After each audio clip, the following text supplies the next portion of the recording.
Assalamualaikum warahmatullahi wabarakatuh. Perkenalkan, saya Riko Rahmat Adriansyah, mahasiswa Universitas Negeri Malang dengan NIM 190131601263. Pada kesempatan kali ini dengan mata kuliah Belajar dan Pembelajaran, kita akan membahas dan menganalisis salah satu teori pembelajaran, yaitu teori behavioristik. Maka simaklah pembahasan dan penjelasan berikut ini. Pengertian dari teori behavioristik. Menurut paham behaviorisme, belajar adalah perubahan tingkah laku akibat adanya interaksi antara stimulus dan respon. Jadi, tingkah laku menjadi tolak ukur utama dalam kegiatan pembelajaran behavioristik ini. Faktor yang juga berperan dalam belajar adalah reinforcement. Reinforcement adalah apa saja yang dapat memperkuat timbulnya respon. Jadi, jika semakin ditambah ataupun respon diperkuat, maka akan memberikan positive reinforcement. Ada juga apabila respon dikurangi, maka akan menimbulkan negative reinforcement. Contohnya saja motivasi dan pengarahan dan sebagainya. Apabila seorang guru peserta didik mendapatkan motivasi dari gurunya dan ditambah terus, maka akan memberikan positive reinforcement ataupun memberikan dampak respon yang sangat baik. Namun jika motivator ataupun motivasi pengarahan dari pendidik itu dikurangi, maka akan membuat peserta didik menjadi kurang bersemangat ataupun menimbulkan efek-efek negatif lainnya. Selanjutnya, dapat kita pahami bahwasanya perubahan perilaku seseorang yang dapat diamati, diukur dan dapat dinilai secara konkret. Yang mana hal ini menjadi tolak ukur utama pada teori behavioristik. Adanya stimulus dan juga adanya rangsangan sebagai faktor yang sangat berpengaruh dalam teori ini. Contohnya saja, mahasiswa dapat menyelesaikan tugas dari dosen dengan cepat dan benar apabila dapat stimulus berupa nilai A. Maka nilai A merupakan stimulus, sedangkan mahasiswa yang menyelesaikan tugas merupakan respon. Selanjutnya, begitu juga dengan hadiah dan hukuman, dan faktor penguatan lainnya.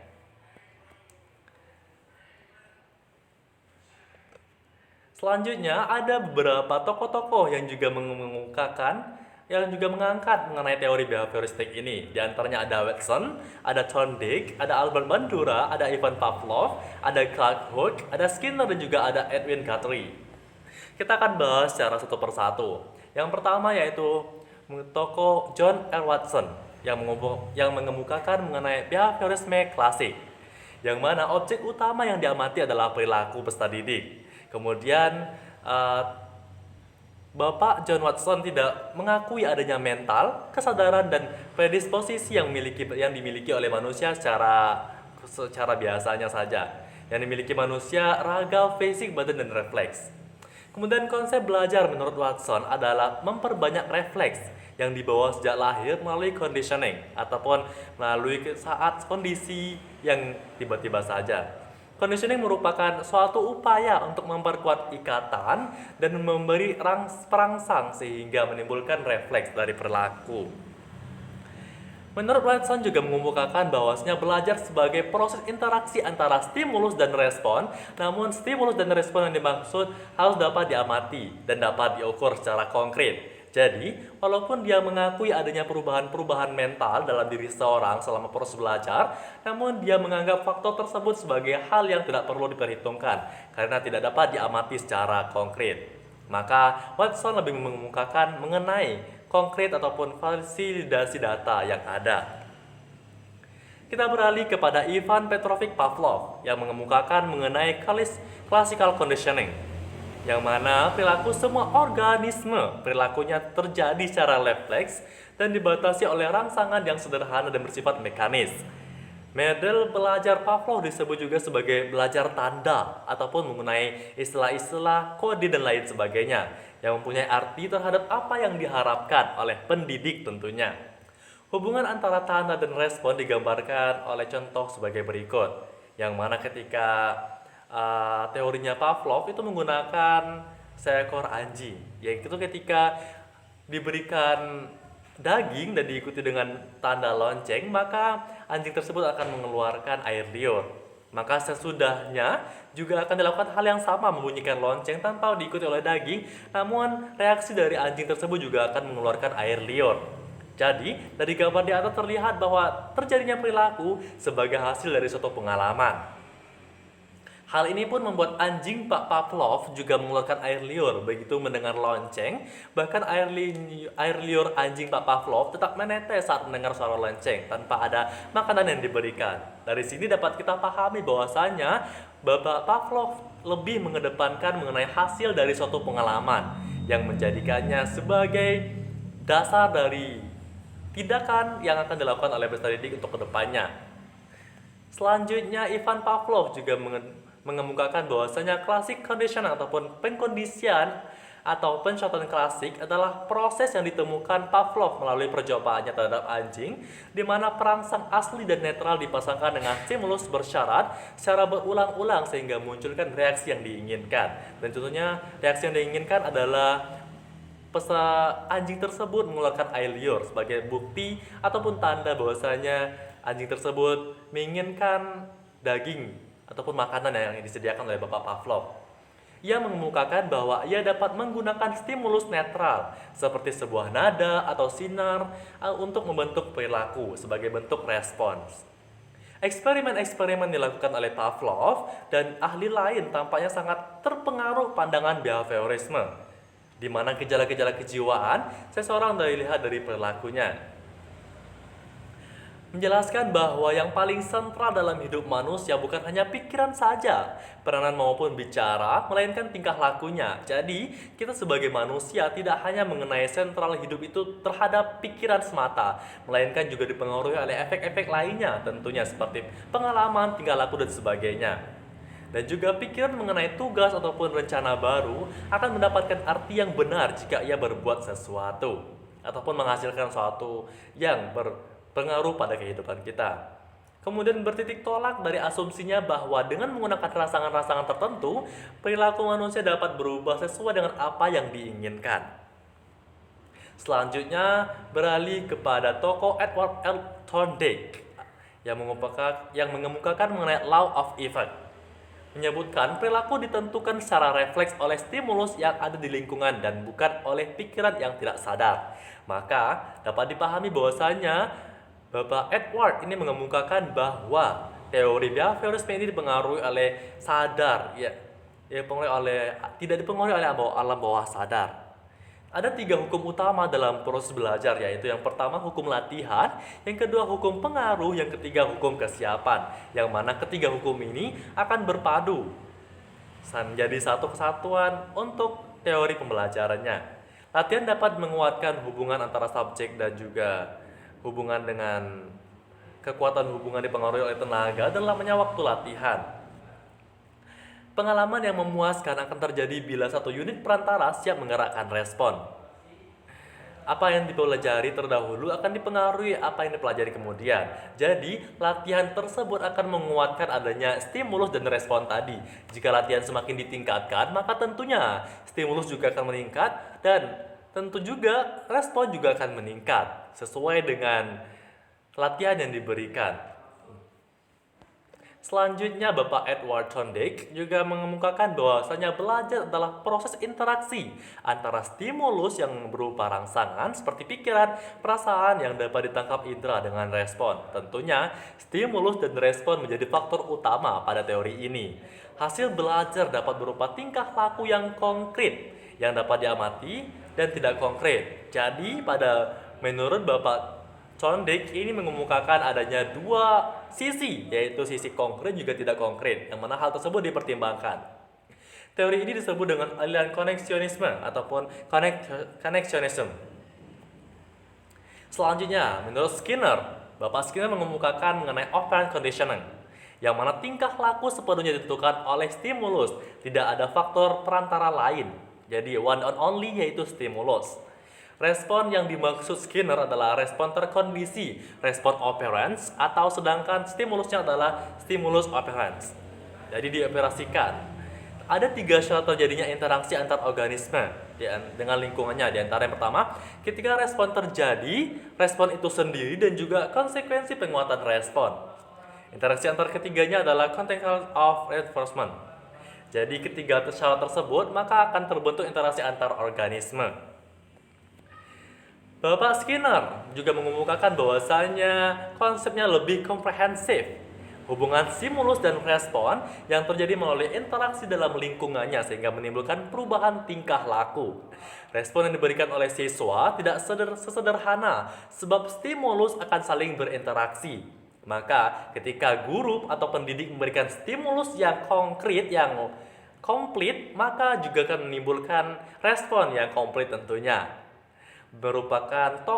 Bapak Skinner merupakan tokoh yang paling banyak pengaruhnya dalam pengembangan teori belajar dengan munculnya program pembelajaran seperti teaching machine atau juga pembelajaran berprogram dan sebagainya yang mempopulerkan konsep penguatan reinforcement sebagai pengganti hukuman. Jadi, Bapak Skinner sangat berpengaruh dalam perkembangan teori belajar pembelajaran. Teori belajar menurut Carl Hoek. Hubungan antara stimulus dan respon untuk menjelaskan pengertian belajar. Jadi apabila kita hendak memahami apa pengertian dari belajar, maka kita cukup untuk memahami hubungan antara stimulus dan respon yang terjadi antara pendidik dan juga peserta didik. Namun Bapak Hull dia sangat terpengaruh oleh teori evolusi Charles Darwin. Bagi Hull, seperti halnya teori evolusi, semua fungsi tingkah laku bermanfaat terutama untuk menjaga agar organisme tetap bertahan hidup. Oleh sebab itu, Hull mengatakan kebutuhan biologis dan pemuasan kebutuhan biologis adalah penting dan menempati posisi sentral dalam seluruh kegiatan manusia, sehingga stimulus dalam belajar pun hampir selalu dikaitkan dengan kebutuhan biologis. Walaupun respon yang akan muncul mungkin dapat berwujud bermacam-macam tentunya nanti. Penguatan tingkah laku juga masuk dalam teori ini, tetapi juga dikaitkan dengan kondisi biologis menurut Brodkett tahun 1991. Selanjutnya kita beralih kepada tokoh yang terakhir yaitu menurut Edwin Guthrie yang mana mengemukakan bahwasannya variabel hubungan stimulus dan respon untuk menjelaskan terjadinya proses belajar. Jadi, proses belajar menurut Guthrie itu berlangsung ketika adanya stimulus dan juga respon sebagai bentuk faktor utama dalam kegiatan pembelajaran. Belajar terjadi karena gerakan terakhir yang dilakukan mengubah situasi stimulus, sedangkan tidak ada respon lain yang dapat terjadi. Penguatan sekedar hanya melindungi hasil belajar yang baru agar tidak hilang dengan jalan mencegah perlahan respon yang baru. Menurut Guthrie, penguatan sekedar hanya melindungi hasil belajar yang baru agar tidak hilang dengan jalan mencegah perlahan respon yang baru. Hubungan antara stimulus dan respon bersifat sementara.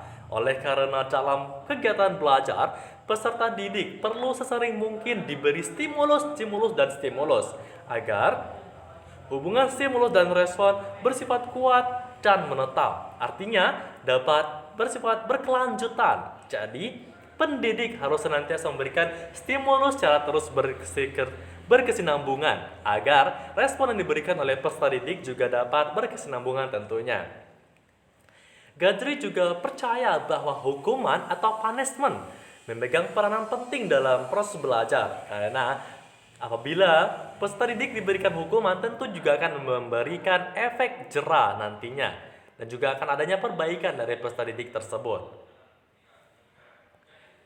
Selanjutnya, Robert Gardner, seorang psikolog pendidikan Amerika Serikat dengan penemuan berupa condition of learning, yaitu mengemukakan ada 9 kondisi instruksional. Yang pertama mendapatkan perhatian, tentunya perhatian dari pendidik kepada peserta didik, kemudian menginformasikan siswa mengenai tujuan yang akan dicapai dari pembelajaran tersebut, visi yang akan didapatkan ataupun apa yang akan didapatkan oleh peserta didik dalam kehidupan sehari-hari. Yang ketiga, stimulasi kemampuan dasar siswa untuk persiapan belajar. Dan keempat, penyajian materi baru. Yang kelima, menyediakan bimbingan oleh pendidik terhadap peserta didik, ataupun mungkin juga memberikan motivasi dan juga kelas tambahan bagi peserta didik yang masih belum memahami materi yang telah dijelaskan. Yang keenam, memunculkan tindakan sebagai bentuk respon. Dan juga yang ketujuh, siapa memberikan umpan balik langsung terhadap hasil yang baik. Yang kedelapan, menilai hasil belajar yang ditunjukkan oleh peserta didik. Yang kesembilan, meningkatkan proses penyimpanan memori dan mengingat. Kita akan sedikit mengkritik terhadap teori behavioristik ini yang telah kita jelaskan menurut para tokoh barusan. Yang pertama, pada teori ini tidak mampu untuk menjelaskan situasi belajar yang kompleks. Dan juga tidak dapat menjelaskan adanya variasi tingkat emosi siswa. Jadi, peserta didik dianggap dipandang rata, memiliki emosional yang stabil sehingga tidak ada variasi tingkat emosi peserta didik. Ketiga, cenderung mengarahkan siswa untuk berpikir linear, konvergen, sehingga mereka tidak kreatif maupun tidak produktif, sehingga membuat mereka kurang untuk berpikir kritis ataupun critical thinking. Padahal di era sekarang ini, di era 4.0, mereka yang memiliki critical thinking sangatlah dibutuhkan. Sehingga teori behavioristik ini perlu untuk dikembangkan ke depannya. Selanjutnya, pengaplikasian dasar dari teori ini adalah aplikasi teori ini dalam pembelajaran bahwa kegiatan belajar ditekankan sebagai aktivitas mimetik yang menuntut siswa untuk mengungkapkan kembali pengetahuan yang telah dipelajari. Penyajian materi di pelajaran mengikuti urutan dari bagian-bagian keseluruhan. Kemudian pembelajaran dan evaluasi menekankan pada hasil, dan evaluasi menuntut satu jawaban benar. Jawaban yang benar menunjukkan bahwa siswa telah menyelesaikan tugas belajarnya. Sehingga inilah yang disebut dengan pengukuran yang konkret yang dapat diukur dengan jelas, yaitu tugas belajar peserta didik. Ketika peserta didik tersebut mampu menyelesaikan tugasnya dengan baik, maka peserta didik akan dianggap sukses ataupun mampu menyelesaikan tugasnya dalam pembelajaran tersebut. Selanjutnya, kesimpulan dari teori behavioristik ini adalah cenderung mengarahkan peserta didik untuk berpikir linear ataupun konvergen, sehingga mereka tidak kreatif dan juga tidak produktif. Maka hal inilah yang sangat disayangkan dari teori ini. Pandangan teori behavioristik bahwa belajar merupakan proses pembentukan atau shaping, yaitu membawa peserta didik menuju atau mencapai target tertentu, sehingga menjadikan peserta didik tidak bebas berkreasi. Mereka dikekang akan ketentuan-ketentuan yang sangat mengikat, dan mereka tidak diberikan ruang untuk berimajinasi. Maka inilah yang membuat mereka tidak berkembang dengan leluasa. Padahal banyak faktor yang mempengaruhi proses belajar mengajar. Maka dari sini teman-teman, itulah tadi pembahasan mengenai teori behavioristik. Semoga kita dapat memahami, dan juga jikalau kita ingin menarik ataupun menerapkan teori ini dalam pembelajaran, jika kita sebagai seorang pendidik, maka kita harus mampu untuk mengembangkan teori ini agar nantinya kita tetap dapat memberikan ruang kepada peserta didik untuk tetap kreatif, untuk tetap produktif, untuk tetap berkreasi dan juga berimajinasi. Karena pada dasarnya, pada prinsipnya, di era sekarang ini, era 4.0, sangatlah dibutuhkan mereka-mereka yang mampu untuk bercritical thinking, mampu memecahkan problematika permasalahan yang hadir di masyarakat, dan mampu menemukan solusi yang solutif. Sekian yang dapat saya sampaikan, semoga materi kita dapat dipahami dengan baik. Saya Riko Rahmat Adriansyah. Wassalamualaikum warahmatullahi wabarakatuh.